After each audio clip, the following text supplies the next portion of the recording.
ওয়ালাইকুম শিক্ষার্থীরা, তোমাদেরকে মাসুম টেকনিক ম্যাথ সলিউশন পক্ষ থেকে শুভেচ্ছা জানাচ্ছি। আজকে তোমাদের সামনে উপস্থিত হয়েছে বিএসসি অনার্স দ্বিতীয় বর্ষে যারা পড়াশোনা করো, তোমাদের একটি কোর্স ক্যালকুলাস 2 মেজর এবং নন মেজর হিসেবে রয়েছে, এবং যারা ডিগ্রিতে পড়াশোনা করো তোমাদের এই কোর্সটি রয়েছে ক্যালকুলাস হিসেবে।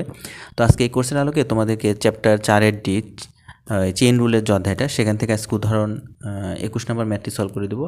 তো তোমার প্রথম থেকে শেষ পর্যন্ত অবশ্যই আজকে ক্লাসটি দেখবা, তাহলে তোমাদের এই ম্যাথটি পুরোপুরি ক্লিয়ার হয়ে যাবে এবং পরীক্ষাতে আসলে তুমি সুন্দরভাবে এটা সলভ করতে পারবা। তো দেখো শিক্ষার্থীরা, আজকে এই ক্লাসে তোমাদের দেখো এই ধরনের ম্যাথ আমি সলভ করে দিব, অর্থাৎ একটা ম্যাথ সলভ করলে এই ধরনের যে কোনো ম্যাথ তোমরা নিজেরাই সলভ করতে পারবা। তো এখানে বলা আছে, দেখো ম্যাথটিতে একটু ভালো করে দেখবা যে এই নিয়মের অঙ্ক কিন্তু পরীক্ষাতে আসে, এবং যারা নন মেজরে অর্থাৎ যারা ফিজিক্স এবং কেমিস্ট্রিতে পড়াশোনা করো তোমাদের জন্য এই ম্যাথটা কিন্তু খুবই ইম্পর্ট্যান্ট এবং পরীক্ষাতে আসতে পারে, যারা 24 সালে পরীক্ষা দিই তোমাদের জন্য। তো দেখো এখানে বলা আছে যে U equal to F of Y minus Z comma Z minus X comma X minus Y হলে দেখাও যে del U by del X plus del U by del Y plus del U by del Z equal to 0। এটা তোমাদেরকে দেখাতে বলছে, এই ফাংশনটা ধরে এই ম্যাথটা সলভ করতে হবে। তো এই ম্যাথগুলো করার নিয়ম কি, যে দেখো এর ভিতরে দেখো 3টা রাশি দেওয়া আছে, তো তোমাদেরকে এই 3টায় ধরে নিতে হবে, ঠিক আছে। প্রথমটা পি ধরবা, তারপরটা কি ধরবা, তারপরটা আর ধরবা, তোমরা যে কোনো সংখ্যা ধরে নিতে পারো, সেটা তোমাদের ব্যাপার। তো এখানে প্রথমে দেখো আমরা পি ধরে নিলাম, পি সমান ওয়াই মাইনাস জেড, আর কিউ সমান হচ্ছে জেড মাইনাস এক্স, আর সমান হচ্ছে এক্স মাইনাস ওয়াই আমরা ধরে নিলাম। নেওয়ার পরে আমাদের দেখো যেটা দেওয়া আছে প্রশ্নে, যে U equal to F of ওই যে ওয়াই মাইনাস জেড ছিল, তার পরিবর্তে আমরা পি বসাই দিলাম, জেড মাইনাস এক্সের পরিবর্তে কিউ বসাই দিলাম, আর এক্স মাইনাস ওয়াইয়ের পরিবর্তে আমরা আর বসাই দিলাম। দেওয়ার পরে এখন তোমাদেরকে চেইন রুলটা শিখাইছিলাম না 2 চলকের ক্ষেত্রে, তো এটা হচ্ছে 3 চলকের ক্ষেত্রে যে চেইন রুলটা, সেটা এখানে আমরা অ্যাপ্লাই করব। সূত্রটা দেখো এভাবে লিখবা, চেইন রুলে 2 চলকগুলোক আর 3 চলকগুলোক সূত্র তো সেম। তো এই সেম রুলসটা আমরা এখানে অ্যাপ্লাই করব। রুলসটা হচ্ছে দেখো del U by del X equal to del F by del P into del P by del X plus del F by del Q into del Q by del X plus del F by del R into del R by del X. এটা হচ্ছে 3 চলকের ক্ষেত্রে chain rule, এটা আমরা এখানে apply করে দিলাম, ঠিক আছে। সূত্রটা তোমরা মুখস্থ করে ফেলবা। এবার দেখো del F by del P থাকবে, আর ডেল ডেল এক্স থাকার পরে এখন পি এর মানটা আমরা বসাই দিব। পি এর মান কত?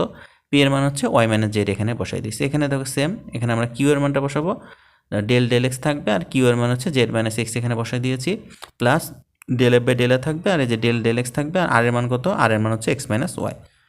তো এটা একটা অপারেটর, এটা দিয়ে আমাদেরকে এখন এটাকে ডিফারেন্সিয়েশন করতে হবে। তো দেখো শিক্ষার্থীরা খেয়াল করে দেখো, এখানে কিন্তু এক্স চলক নেই, এখানে ওয়াই আর জেড আছে, তার আমরা এক্সের সাপেক্ষে করলে এইটা ধ্রুব হবে, তাহলে এর মান হয়ে যাবে কি 0। আশা করি এটা বুঝতে পেরেছ। এখানে দেখো আমরা এক্সের সাপেক্ষে করবো, ডেল জেডকে করলে হবে 0, কিন্তু এক্সকে করলে অন হবে, যেহেতু মাইনাস আছে এই জন্য এখানে মাইনাস অন হবে। এখানে দেখো ডেল এফ বাই ডেল আর থেকে যাবে, আর এখানে দেখো এক্সের সাপেক্ষে করবো, এক্সটাকে করলে অন হবে, কিন্তু ওয়াইকে করলে 0 হবে, শুধু অন থেকে যাবে। তো এখানে ওয়াই দিয়ে গুণ করলে এটা 0 হয়ে যাবে, এখানে থাকবে হচ্ছে minus del F by del Q, আর এটা হবে কি 1 দিয়ে গুণ করলে del F by del R থাকবে, এটাকে আমরা 1 নম্বর সমীকরণ দিব। এটা আমরা করলাম কার? এক্সের সাপেক্ষে করলাম, অর্থাৎ এই যে ডেল ইউ বাই ডেল এক্সটা আমরা বের করে নিয়েছি। আমাদের দেখো 3টাই বের করতে হবে শিক্ষার্থীরা, খেয়াল করে দেখো, এখানে del U by del X, del U by del Y, আর del U by del Z, 3টাই বের করতে হবে।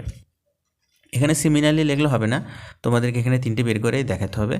এখানে del U by del Y equal to del F by del P, সূত্র বসায় দাও চেইন রুলটা, এখানে ওয়াই দিবা, ঠিক আছে। এর আগেটাতে আমরা দেখো এক্স ব্যবহার করছি সব জায়গায়, এখানে আমরা ওয়াই ব্যবহার করবো। এই রুলসটা লিখে ফেলবা, লিখে ফেলার পরে এখন এই যে মানটা বসায় দাও, পি এর মান ওয়াই মাইনাস জেড, এখানে কিউ এর মান বসায় দাও জেড মাইনাস এক্স, আর এখানে আর এর মান বসায় দাও এক্স মাইনাস ওয়াই। এবার হচ্ছে চেইন রুলের বসানো কমপ্লিট। এবার আমরা হচ্ছে ডিফারেন্সিয়েশন করবো ওয়াই সাপেক্ষে, এটা অন হবে, আর জেডকে করলে 0 হবে। অন লেখা দরকার নেই, একবার ডাইরেক্ট আমরা এটা লিখে দিয়েছি del F by del P. আর এটা দেখো এখানে ওয়াই নেই, তার মানে এটা 0 হয়ে যাচ্ছে এই দ্বিতীয় রাশিটা। আর এখানে দেখো ওয়াই সাপেক্ষে করবা, তাহলে এখানে -1 হবে, ঠিক আছে, আর এক্স করলে 0 হবে, তাহলে del F by del R থাকবে, আর -1 এই যে এখানে কিন্তু আমরা মাইনাস লিখে দিয়েছি, এটাকে 2 নম্বর সমীকরণ দিয়ে দিয়েছি।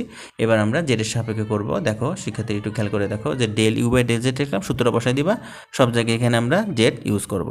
তাহলে এখানে পি এর মান বসাই দাও ওয়াই মাইনাস জেড, এখানে কিউ এর মান বসাই দাও জেড মাইনাস এক্স, আর এখানে আর এর মান বসাই দাও এক্স মাইনাস ওয়াই। এবার ডিফারেন্সিয়েশন করো। আচ্ছা, এটা দেখো আমরা জেডের সাপেক্ষে করতেছি, তাহলে ওয়াইকে করলে 0 হবে, কিন্তু জেডকে করলে অন হবে, আর মাইনাস আছে এই জন্য মাইনাস হবে। এবার ডাইরেক্ট আমরা del F by del P, এর আগে মাইনাসটা লিখে দিয়েছি। এখানে দেখো তো জেডের সাপেক্ষে করতেছি না, তাহলে এখানে কিন্তু অন হবে, ঠিক আছে, আর এটা 0 হবে, তাহলে আমরা এখানে শুধু del F by del Q লিখতে পারি। আর এইখানে দেখো এখানে কিন্তু জেড নাই, তার মানে এই তৃতীয় নম্বর পদটা কী হয়ে যাবে, তৃতীয় নম্বর যে রাশিটা সেটা 0 হয়ে যাবে। তাহলে আমাদের হবে কি minus del F by del P plus del F by del Q, এটাকে 3 নম্বর দিবা। এখন আমরা 1 2 3 যোগ করে দেবো। তাহলে বাম দিকেরগুলো আমরা বাম দিকে যোগ করবো, ডান দিকেরগুলো আমরা ডান দিকে যোগ করবো। বাম দিকে দেখো গিয়েছে del U by del X এক নম্বরে, 2 নম্বরে আছে del U by del Y, আর 3 নম্বরে আছে দেখো del U by del Z. এইগুলো আমরা দেখো 3টা যোগ করে দিয়েছি। এবার ডান দিকেরগুলো এটা লিখে ফেলো, minus del F by del F by del Q লেখো, তারপরে প্লাস দিয়ে del F by del R লেখো, তারপরে 2 নম্বরে দেখো del F by del P লেখো, তারপর minus del F by del R লেখো। এবার 3 নম্বরে আসছে কি দেখো minus del F by del P লেখো, আর ডেল এফ বাই প্লাস দিয়ে del F by del Q. এখন দেখো সব দেখো কেটে যাচ্ছে, দেখো প্লাস মাইনাসে সবগুলো কেটে গেলে কি হয়, 0 আসে না। আর আমাদের কিন্তু এটাই বের করতে বলছে। আশা করি তোমরা বুঝতে পারছো। তারপর তোমাদের কোথাও বুঝতে অসুবিধা হলে তোমরা অবশ্যই কমেন্টে জানাবা। তো তোমার ভালো থাকো, সুস্থ থাকো। আজকে এখানে শেষ করছি। আল্লাহ হাফেজ।